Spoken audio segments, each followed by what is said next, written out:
Irfan sweet பாத்தீங்கன்னா இவர் வந்து கொஞ்ச நாளைக்கு முன்னாடி வந்து இந்த ஈதுக்கு வந்து பொருட்கள் கொடுக்கற வீடியோ வந்து போட்டிருந்தாரு. அதுல வந்து இவர் யூஸ் பண்ணக்கூடாத சில விஷயத்தெல்லாம் பேசியிருந்தாரு. அண்ட் வந்து ரொம்ப ஏளனமா பண்ணியிருந்தாரு. ஸோ அது பார்க்கும்போது நம்மளுக்கு என்ன ஃபீல் ஆகும்னா அந்த ஒரு இதுல வந்து குவீன் எலிசபெத் வந்து பிளாக் பீப்புளுக்கு வந்து எப்படி பிச்சை போடுவாங்க, அது அந்த மீன் ஞாபகம் இருக்கலாம். அது மாதிரிதான் வந்து எனக்கு ஃபீல் ஆச்சு. இவர் வந்து கொடுப்பாராம் பஸ், அவர் கார்ல இருந்து கீழே இறங்க மாட்டாராம். அவங்க வந்து இவரை தொட்டா இவங்களுக்கு கோவம் வந்துடும். அண்ட் இதுக்கெல்லாம் வந்து ஒரு எக்ஸ்பிளனேஷன் அவர் கொடுத்திருந்தாரு.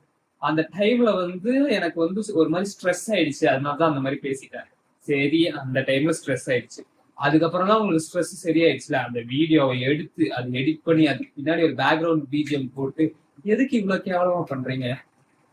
அண்ட் அதுக்கு அதை கேட்கறவங்களுக்கு ஸ்ட்ரைக் வேற கொடுத்துட்டு இருக்கீங்க. நான் இவனை சொல்ல மாட்டேன், நீங்க சப்ஸ்கிரைப் பண்ணி வச்சிருக்கீங்க பாத்தீங்களா 4.66 மில்லியன், உங்களை தான் சொல்லுவேன். நம்ம ஏன் பதிலுக்கு இர்ஃபானாவை ரோஸ்ட் பண்றதுக்கு பதிலா வந்து இவரோட வியூவர்ஸ் எல்லாம் ரோஸ்ட் பண்றது நல்லா இருக்கும்ல. So don't make the wrong person famous. ஓகேவா? உங்க கையில தான் பவர் இருக்கு. முடிஞ்சா அன்சப்ஸ்கிரைப் பண்ணிட்டு வந்துருங்க, ரொம்ப நல்லது. ஓகேவா?